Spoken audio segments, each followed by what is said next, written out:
नमस्कार विद्यार्थी मित्रांनो, आपण प्रकरण क्रमांक 1 यामधील बराचसा भाग पाठीमागच्या तासिकांमध्ये अभ्यासलेला आहे.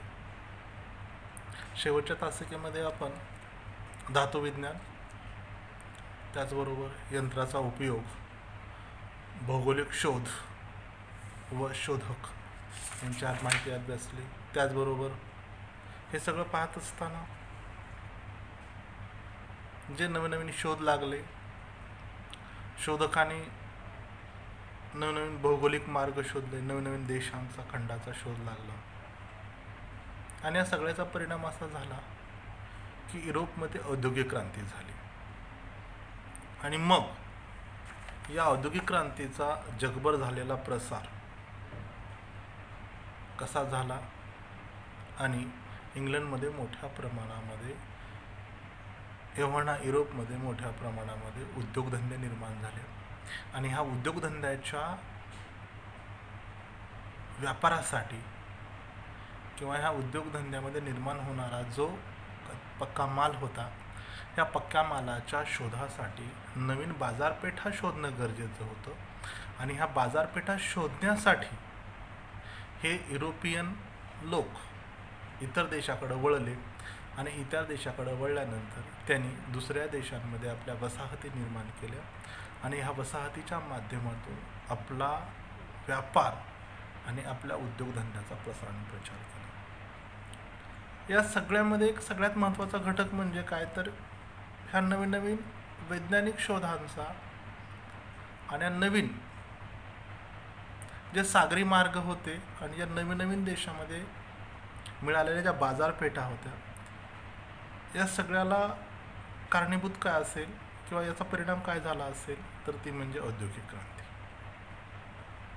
आणि ही औद्योगिक क्रांती युरोपमध्ये झाली, त्यातल्या त्यात इंग्लंडमध्ये औद्योगिक क्रांती झाली. औद्योगिक क्रांती म्हणजे काय हे आपल्याला पाहणं गरजेचं आहे. म्हणून आजच्या तासामध्ये आपण औद्योगिक क्रांती याविषयीची माहिती अभ्यासणार आहोत. औद्योगिक क्रांती म्हणजे काय, तर हस्तउद्योगाकडून यांत्रिक उत्पादनाकडं झालेलं जे संक्रमण आहे याला औद्योगिक क्रांती असं म्हणतात. औद्योगिक क्रांती म्हणजे काय, तर हस्तउद्योगाकडून यांत्रिक उत्पादनाकडं झालेलं संक्रमण. हस्तउद्योग म्हणजे काय, तर कुठल्याही प्रकारचा एखादी वस्तू बनवत असताना कुठल्याही प्रकारचा यंत्राचा वापर न करता पूर्णपणे माणूस स्वतःच्या हाताने ती वस्तू बनवत असा. आपण पाठीमागच्या तासामध्ये पाहिलं की इंग्लंडमध्ये सुरुवातीला जे हस्तउद्योग होते त्याच्यामध्ये लोकरीपासून कापड विणायचे, परंतु यंत्र निर्माण झाल्यामुळे यंत्रमागाच्या माध्यमातून पुन्हा कापड विणलं जायचं. तर हेच औद्योगिक क्रांती म्हणजे काय, तर या उद्योगामध्ये नवनवीन तंत्रज्ञानाचा, नवनवीन यंत्राचा वापर करून तिथं नवीन वस्तू बनवायला सुरुवात झाली. आणि हे जे आहे ते हस्तउद्योगाकडून यांत्रिक उत्पादनाकडं जे झालेलं संक्रमण आहे किंवा तिथून तिकडं झालेलं संक्रमण आहे ते म्हणजे औद्योगिक क्रांती आहे. मग 18व्या आणि 19व्या शतकात जे बाष्पशक्ती होती आणि जलशक्ती याचा उपयोग करून उत्पादनाच्या प्रक्रियेत यंत्राचा उपयोग करण्यास युरोपमध्ये सुरुवात झाली. बाष्पशक्ती म्हणजे काय, आपण पाहिलं बाष्पशक्तीवर चालणाऱ्या आगबोटी असतील, बाष्पशक्तीवर चालणारे इंजिन असतील किंवा जलशक्ती समुद्रामार्गे पुन्हा ह्या बोटी जाऊ लागल्या आणि ह्या दोन्हीचा उपयोग करून उत्पादनाच्या प्रक्रियेत किंवा उत्पादन निर्माण करण्यामध्ये ह्या यंत्राचा उपयोग करण्यास युरोपमध्ये सुरुवात झाली. आणि औद्योगिक क्रांती घडून येण्यासाठी भांडवलशाहीचा विकास होणं हे सुद्धा आवश्यक होतं. भांडवलशाही म्हणजे काय, तर भांडवलशाही म्हणजे एखादा उद्योग किंवा उद्योगाची मालकी किंवा उद्योगधंद्यात गुंतवणूक करण्यासाठी भांडवल ज्यांच्याकडं आहे तो म्हणजे भांडवलदार वर्ग होता. आणि यांच्याकडं जो काम करणारा कामगार होता तो कामगार वर्ग होता. आणि म्हणून ह्या भांडवलशाही किंवा भांडवलशाहीचा विकास होणं आवश्यक होतं. आणि याच्या माध्यमातून भांडवलशाही अर्थव्यवस्थेत एक अर्थव्यवस्था निर्माण झाली आणि म्हणून याच्यामध्ये उद्योगधंद्याची मालकी, उद्योगधंद्यात गुंतवणूक करण्यासाठी भांडवल ज्यांच्याकडं आहे तो एक भांडवलदार वर्ग निर्माण झाला आणि म्हणून ही जी भांडवलशाही व्यवस्था त्या कालखंडामध्ये निर्माण झाली, त्या भांडवलशाही व्यवस्थेची काही वैशिष्ट्य पाहणं आपल्याला गरजेचं आहे आणि ती वैशिष्ट्ये आपण इथं अभ्यासणार आहोत. त्याच्यामधलं पहिलं वैशिष्ट्य आहे की लोकांना लागणाऱ्या वस्तू कमीत कमी किमतीत तयार करणे. आपण ज्या दैनंदिन जीवनामध्ये ज्या सगळ्या वस्तू वापरतो त्या सगळ्या वस्तू कुठल्या ना कुठल्या कारखान्यामध्ये तयार झालेल्या आहेत आणि म्हणून लोकांना लागणाऱ्या ज्या वस्तू आहेत त्या कमीत कमी किमतीत तयार करणं, म्हणजे एखादी वस्तू तयार करण्यासाठी कमीत कमी पैसा कसा लागेल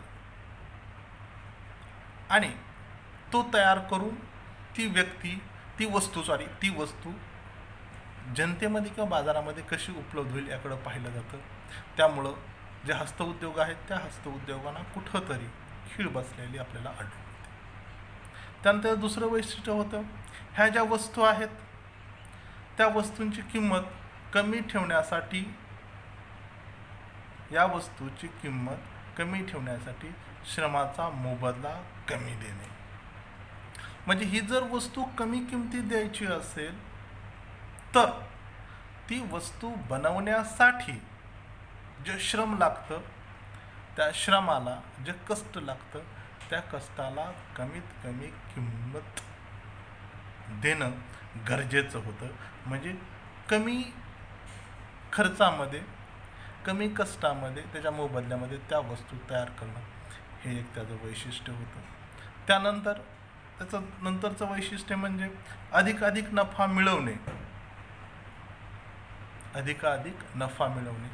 जर अधिकाधिक नफा नाही मिळवला तर तो उद्योग काय होईल, तोट्यामध्ये येईल आणि प्रत्येक कारखानदाराला किंवा प्रत्येक जो भांडवलदार असतो त्या भांडवलदाराला वाटतं की कमीत कमी श्रमामध्ये आपल्याकडं कामगार मिळणं गरजेचं असतं आणि त्या किमतीतून, त्या वस्तूतून, त्या उत्पादनातून जास्तीत जास्त नफा मिळवणं गरजेचं असतं आणि म्हणून अधिकाधिक कसा नफा मिळवता येईल याकडं प्रत्येक भांडवलदार लक्ष केंद्रित करू लागला आणि ह्या सगळ्या वैशिष्ट्यामुळे एक भांडवलशाही व्यवस्था त्या कालखंडामध्ये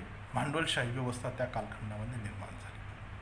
आता भांडवलशाही अर्थव्यवस्थेत खाजगी मालक किंवा जो खाजगी मालक असतो त्या खाजगी मालकीची जी उत्पादनं असतात त्या उत्पादनाला किंवा त्या वस्तूचं उत्पादन करून तिची किंमत ठरवणं त्या प्रत्येक भांडवलदाराचा अधिकार असतो.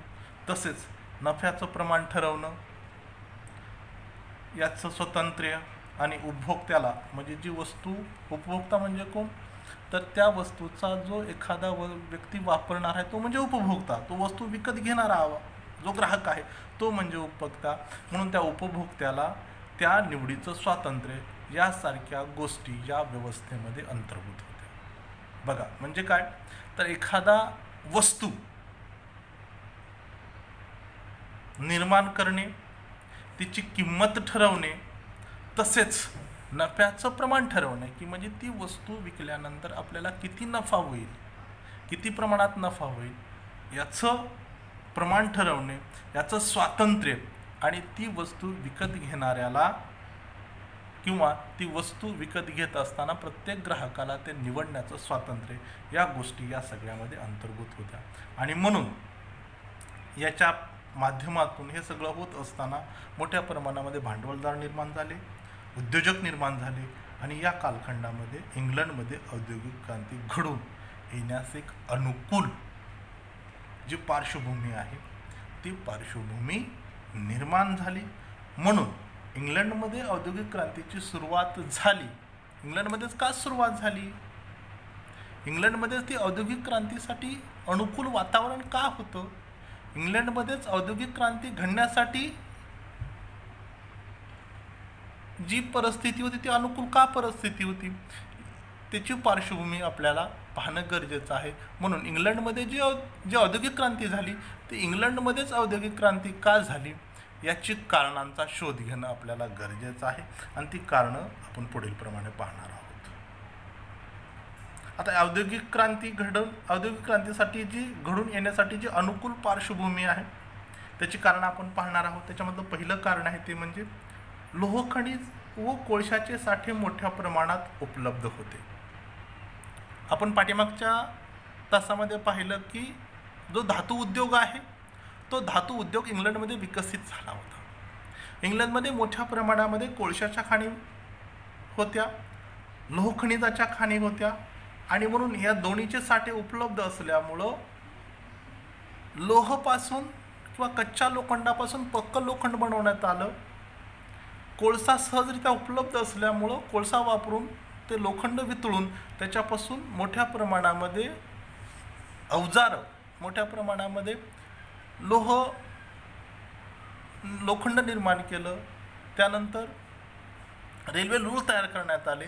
कारखान्यासाठी जे लागणाऱ्या सर्व अवजारं होती, जी यंत्र होती, ती यंत्र निर्माण करण्यासाठी हे लोह खनिज आणि कोळशाचे मोठे साठे उपलब्ध असल्यामुळं त्याचा फायदा आहे. त्याच्यानंतर दुसरं आहे दमट हवामानामुळं जे सुती धागे बनवणे सोपं झालं. कारण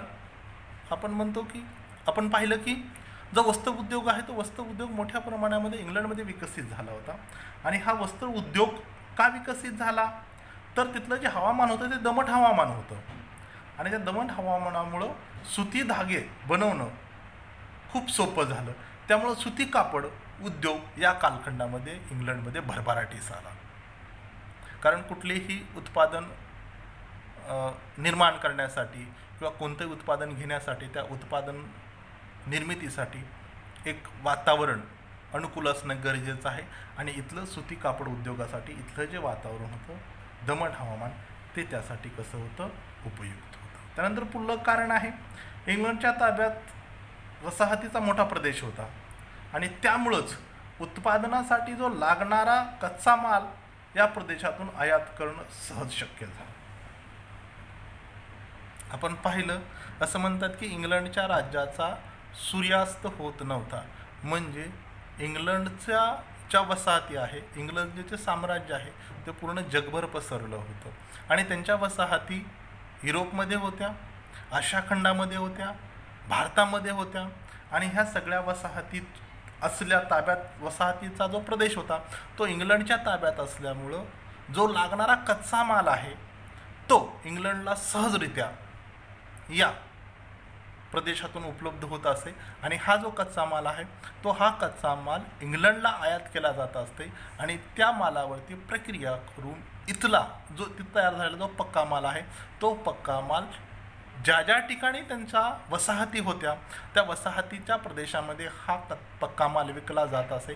त्यामुळं सहजरित्या इंग्लंडला पूर्ण जगभरामध्ये जी बाजारपेठ आहे ती बाजारपेठ उपलब्ध झाल्यामुळं जे इंग्लंडमधील जे उद्योगधंदे होते ते उद्योगधंदे मोठ्या प्रमाणावर भरभराटीस आले आणि त्यांना सहजरित्या त्या उद्योगामधून मोठ्या प्रमाणामध्ये नफा मिळू लागला. त्यानंतर जे नंतरचं कारण आहे ते कारण म्हणजे नाविक सामर्थ्याच्या जोरावर हा कच्चा माल प्रक्रिया करून पुन्हा पक्का माल रूपांतरित करून इंग्लंडच्या ताब्यात ज्या असलेल्या वसाहती आहेत त्या वसाहतीमध्ये विक्रीसाठी पाठवला जात असे. आता आपण पाहिल्याप्रमाणेच की त्यांच्या कारखान्यासाठी त्यांच्या उद्योगासाठी जो कच्चा माल आहे तो कच्चा माल दुसऱ्या देशामधून इंग्लंडमध्ये जर आणायचा असेल तर त्यासाठी तेव्हाचा एक जर सगळ्यात महत्त्वाचा मार्ग असेल तर तो कोणता होता? जलमार्ग. आणि जलमार्ग त्यांच्याकडे नाविक शक्ती मोठ्या प्रमाणामध्ये असल्यामुळं त्या नावाच्या माध्यमातून किंवा नावांमधून हा कच्चा माल इंग्लंडमध्ये आणला जायचा आणि त्याच्यावर प्रक्रिया करून तोच पक्का माल करून परत त्याच मार्गे समुद्रमार्गे अगबोटीमधून जहाजांमधून नावांमधून हा सगळा माल परत त्या प्रदेशामध्ये पाठवला जायचा आणि तो तिथं विकला जायचा. त्यामुळं इंग्लंडला मोठ्या प्रमाणामध्ये इथून काय होऊ लागला? फायदा होऊ लागला आणि हा फायदा झाल्यामुळं इंग्लंडमधील जो उद्योग आहे तो उद्योग मात्र मोठ्या प्रमाणामध्ये काय झाला? भरभराटी झाला. त्यानंतर दुसरं कारण आहे ते म्हणजे इंग्लंडमधील व्यापाऱ्यांना मोठ्या प्रमाणात मिळणाऱ्या नफ्यामुळं अतिरिक्त भांडवल उपलब्ध झालं. जे इंग्लंडचे जे व्यापारी होते त्या व्यापाऱ्यांना मोठ्या प्रमाणात या उद्योगामधून नफा मिळू लागला, या उत्पादनामधून नफा मिळू लागला आणि हा नफा मिळाल्यामुळं अतिरिक्त भांडवल त्यांच्याकडं मोठ्या प्रमाणामध्ये पैसा निर्माण झाला आणि या पैशाच्या जोरावर त्यांनी पुन्हा आपले उद्योग विकसित केले, उद्योग निर्माण केले. म्हणजे इतर देशातील जो माल विकल्यानंतर जो अतिरिक्त नफा मिळू लागला, म्हणजे त्यांना त्यांच्या खर्चापेक्षा जास्त त्या विक्रीतून त्यांना अर्थार्जन होऊ लागलं आणि मोठ्या प्रमाणावर हा भांडवल अतिरिक्त भांडवल निर्माण झाल्यामुळं त्यांचा फायदा झाला. त्यानंतर कमी मोबदल्यात कामगारांचं श्रम उपलब्ध त्या कालखंडामध्ये झालं. कमी मोबदल्यात म्हणजे कामगारांचं श्रम म्हणजे कमी पैशावरती राबणारा त्यांना कामगार वर्ग सहजरित्या उपलब्ध झाला. मग कच्चा माल गोळा करण्यासाठी असेल आणि त्या कच्च्या मालावर प्रक्रिया करण्यासाठी जो कारखान्यामधला जो कामगार वर्ग असेल, हा कामगार वर्ग सुद्धा मोठ्या प्रमाणावरती कमी मोबदल्यावरती म्हणजे कमीत कमी पगारावरती हा कामगार वर्ग काय करू लागला, काम करू लागला आणि याचाच फायदा इंग्लंडच्या उद्योगधंद्यांना झाल्यामुळं तिथं मोठ्या प्रमाणामध्ये ही औद्योगिक क्रांती झालेली दिसून येते. आणि मग अशा पद्धतीनं ही औद्योगिक क्रांती झाली आणि ही जी औद्योगिक क्रांती झालेली आहे त्या औद्योगिक क्रांतीचे दूरगामी परिणाम भारतावर झाले, पूर्ण जगावरती झाले, परंतु भारतावर त्याचे दूरगामी परिणाम काय झाले ह्या परिणामांचा आपल्याला थोडक्यात अभ्यास करणं गरजेचं आहे. मग दूरगामी परिणाम कुठले झाले, त्याच्यामधला जर पहिला कुठला परिणाम झाला असेल तर तो म्हणजे भारतातील जो घरगुती उद्योग होता किंवा हस्तउद्योग होता, तो हस्तउद्योगाचा ऱ्हास झाला किंवा बंद पडले. भारतामध्ये जे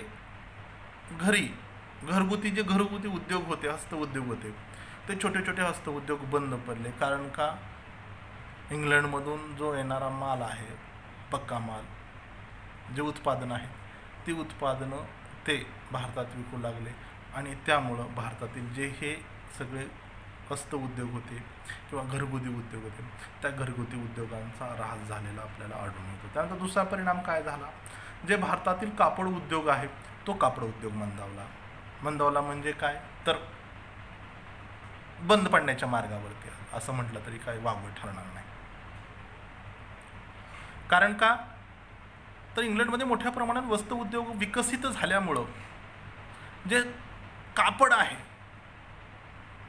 ते कापड चांगल्या प्रतीचं कापड निर्माण झालं आणि ते चांगल्या कारखान्यामध्ये आणि ते कापड भारतीय बाजारपेठामध्ये आल्यामुळं जो भारतीय ग्राहक आहे तो भारतीय ग्राहक त्या चांगल्या कापडाची मागणी करू लागल्यामुळं जे भारतात निर्माण होणारं जे जाडभरडं कापड होतं त्या जाड्याभरड्या कापडाला कुठंतरी मागणी कमी झाल्यामुळं भारतातील जो कापड उद्योग होता तो कापड उद्योग मात्र काय झालेला आपल्याला नष्ट झालेला दिसून येतो, मंदावलेला किंवा थंडावलेला दिसून येतो. आपण भारताच्या स्वातंत्र्य चळवळीचा जेव्हा अभ्यास करतो तेव्हा आपल्याला तिथं पाहायला भेटतं की जी टिळकांनी चतुर्सूत्री चालू केली होती त्या चतुर्सूत्रीमधलं एक सूत्र होतं स्वदेशी म्हणजे काय तर तो भारतात निर्माण होणारा जो माल आहे तोच माल वापरणं गरजेचं. म्हणजे आपल्या भारतात ज्या निर्माण होणाऱ्या वस्तू आहेत, जो निर्माण होणारा कापड आहे त्या कापडाची जर खरेदी केली तर भारतातील पैसा हा भारतात राहील. परंतु असं न होता इंग्लंडमध्ये मोठ्या प्रमाणावर इंग्लंडमधील कापडाला मागणी आल्यामुळं भारतीय कापडाला मागणी कमी झाली आणि भारतातील जो कापड उद्योग आहे तो कुठंतरी थोडा मंदावलेला आपल्याला आढळतो. त्यानंतर तिसरा परिणाम झाला, सरकारचे आर्थिक धोरण भारतापेक्षा इंग्लंडला हिताचे झाले. म्हणजे त्या कालखंडातील जे भारतातील सरकार होतं त्या सरकारचं जे आर्थिक धोरण होतं ते आर्थिक धोरण शक्यतो इंग्लंडच्या हिताचं होतं किंवा इंग्लंड धार्जिनं होतं आणि त्याचा परिणाम असा झाला की भारताचा जो उद्योग आहे त्या उद्योगांना किंवा आर्थिक प्रगती झालेली आपल्याला आढळून येते. त्यानंतर चौथा परिणाम काय झाला तर रेल्वे वापरामुळं युरोपियन जे राष्ट्र आहेत त्या राष्ट्रांचा माल भारताच्या खेडोपाडी पोहोचला किंवा तो पोहोचवणं सोपं झालं.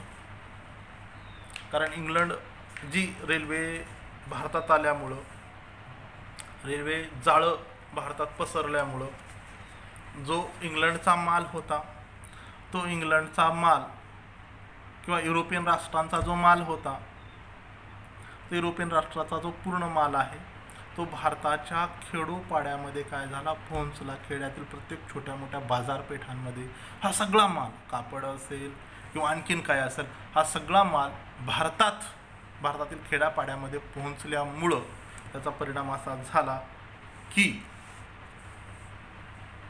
भारताचं आर्थिक शोषण मोठ्या प्रमाणामध्ये झालं.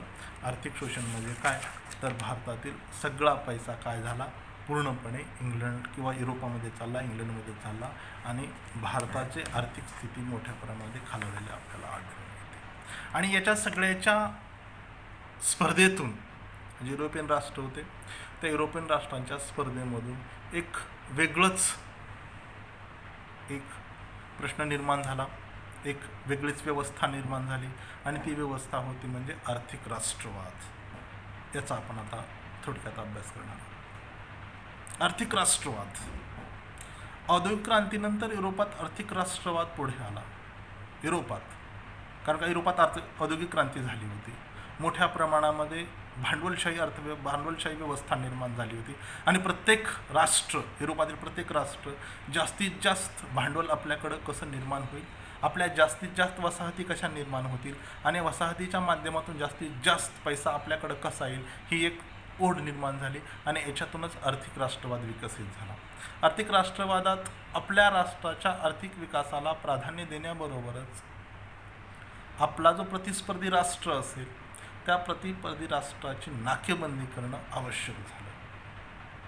कारण का, जर त्या राष्ट्राची आपण नाकेबंदी केली तर साहजिकच आपल्या राष्ट्राचा आर्थिक विकास होईल, ही स्पर्धा तिथं निर्माण झाली. त्यानंतर जो स्पर्धक राष्ट्र आहे त्या स्पर्धक राष्ट्राच्या व्यापारावर आर्थिक निर्बंध कसे घालता येतील याचा प्रत्येक राष्ट्र विचार करू लागले. एखाद्या राष्ट्राला जर वाटत असेल की हे राष्ट्र काय आहे, आपलं स्पर्धक राष्ट्र आहे, तर त्या राष्ट्राच्या व्यापारावर आर्थिक बंधनं कशी घालता येतील ह्याचा विचार प्रत्येक राष्ट्र करू लागलं. त्याचबरोबर आयात निर्यातीवर बंदी कशी घालता येईल. आयात निर्यातीवर बंदी म्हणजे काय, तर एखाद्या राष्ट्रातून कच्चा माल त्या राष्ट्रामध्ये पाठवणं आणि त्या राष्ट्रातील पक्का माल त्या राष्ट्रामध्ये पाठवणं, ही जी आयात निर्यात आहे त्या आयात निर्यातीवर कशी बंदी घालता येईल याचाही राष्ट्र विचार करू लागले. त्याचबरोबर इतर राष्ट्राचा जो माल आहे त्या मालावर जबर जकात आकारली. जकात म्हणजे काय, तर एखादी वस्तू एखाद्या राष्ट्रामध्ये येत असेल तर त्या राष्ट्रावरती कर लादला जायचा, जकात कर. ती जास्तीत जास्त तो कर कसा लादता येईल, त्याला कदाचित आकारणी कशी जास्तीत जास्त करता येईल हे प्रत्येक राष्ट्र करू लागलं. की समजा ज्या भागामध्ये इंग्लंडच्या वसाहती आहेत तर त्या जर भागामध्ये जर का फ्रेंचांनी आपला माल आणला तर त्या फ्रेंचांच्या मालावरती जकात कर कसा जास्तीत जास्त आकारता येईल हे इंग्लंड पाहू लागलं. आणि म्हणून प्रदेशातील जे आपले प्रतिस्पर्धी राष्ट्र आहेत जेथे वसाहती स्थापन करत असेल तेथे आपल्याही वसाहती स्थापन करणं ही एक स्पर्धा निर्माण झाली. समजा की भारतात जर इंग्लंडची वसाहत असेल तर दुसरी राष्ट्र फ्रेंच असतील, पोर्तुगाल असेल, डच असतील, ह्या सुद्धा आपल्या वसाहती कशा स्थापन करतील याची एक तिथं स्पर्धा निर्माण झाली. प्रसंगी या प्रतिस्पर्ध्यामध्ये युद्ध करणं किंवा युद्धही होऊ लागली आणि या गोष्टीचा आर्थिक राष्ट्रवादामध्ये या सगळ्या गोष्टींचा कशामध्ये समावेश होतो, तर आर्थिक राष्ट्रवादामध्ये समावेश होतो. म्हणजे पैशासाठी किंवा आपली अर्थव्यवस्था विकसित होण्यासाठी ही राष्ट्र काय करू लागली, स्पर्धा करू लागली. आणि म्हणून औद्योगिक क्रांती औद्योगिक क्रांतीने ज्या अतिरिक्त उत्पादनाला जन्म दिला त्या अतिरिक्त उत्पादनाने आर्थिक राष्ट्रवाद पर्यायाने साम्राज्यवादाला बळ पुरवले. बघा, विचार करण्यासारखी गोष्ट आहे. औद्योगिक क्रांतीचे इतके मोठे परिणाम झाले. औद्योगिक क्रांती झाल्यामुळं औद्योगिक क्रांतीमुळं मोठ्या प्रमाणात उत्पादन निर्मिती झाली. जे हस्तव्यवसाय होते, जे घरगुती उद्योग होते, त्या घरगुती उद्योगामधून इतक्या जास्तीचं उत्पादन होत नव्हतं, इतक्या जलदगतीनं उत्पादन होत नव्हतं. त्या औद्योगिक क्रांतीमुळे हे उत्पादन जलद गतीनं होऊ लागलं आणि ते औद्योगिक क्रांती जलद उत्पादन झाल्यामुळं, अतिरिक्त उत्पादन झाल्यामुळं त्या उत्पादन विकण्यासाठी त्यांना बाजारपेठा शोधाव्या लागल्या आणि त्या बाजारपेठा शोधण्यासाठी त्यातून राष्ट्रांमध्ये स्पर्धा निर्माण झाली आणि त्या स्पर्धेतून आर्थिक राष्ट्रवादाला जन्म दिला. पर्यायाने साम्राज्यवादालाही बळ पडलं. साम्राज्यवाद म्हणजे काय, तर एका राष्ट्रानं दुसऱ्या राष्ट्रातील भागावरती आपलं सत्ता प्रस्थापित करणं, हे साम्राज्यवाद निर्माण झाला आणि यातूनच मग भांडवलदारांनी नव्या बाजारपेठा मिळवायला सुरुवात केली. ज्याच्याकडे मोठ्या प्रमाणामध्ये भांडवल आहे, त्या भांडवलाच्या जोरावरती हे भांडवलदार नवनवीन बाजारपेठा मिळवायला सुरुवात झाले. त्याचबरोबर याच्या माध्यमातून जो कच्चा माल आहे, ती कच्चा मालाची पुरवठा केंद्र शोधायला सुरुवात झाली. म्हणजे कच्चा माल कुठल्या भागामध्ये, आपल्या उद्योगासाठी जो लागणारा कच्चा माल आहे, तो कच्चा माल कुठल्या भागामध्ये आहे ते भाग शोधायला सुरुवात झाली. की समजा कापड उद्योग आहे, तर कापड उद्योगासाठी लागणारा कच्चा माल म्हणजे कापूस कुठल्या भागामध्ये जास्त पिकला जातो, तर ते भाग शोधायला सुरुवात केली. तिथून जास्तीत जास्त कच्चा माल शोधू लागले हे भांडवलदार आणि त्याचा अविरत पुरवठा चालू ठेवणं. म्हणजे तो पुरवठा जो आहे ना, तिथून खंड नाही झाला पाहिजे. म्हणून आपण पाहिलं असेल की जेव्हा इंग्लंडनं आपल्या भारतावरती साम्राज्य निर्माण केलं, तेव्हा ते शेतकऱ्याकडून त्यांना जे उत्पादन मिळवण्यासाठी कच्चा माल आहे, तो कच्चा माल आपल्या शेतातून पिकवण्यासाठी बंधनं घालत असतात. तुम्ही हाच माल पिकवा, जेणेकरून त्यांच्या उद्योगासाठी उपयुक्त ठरेल.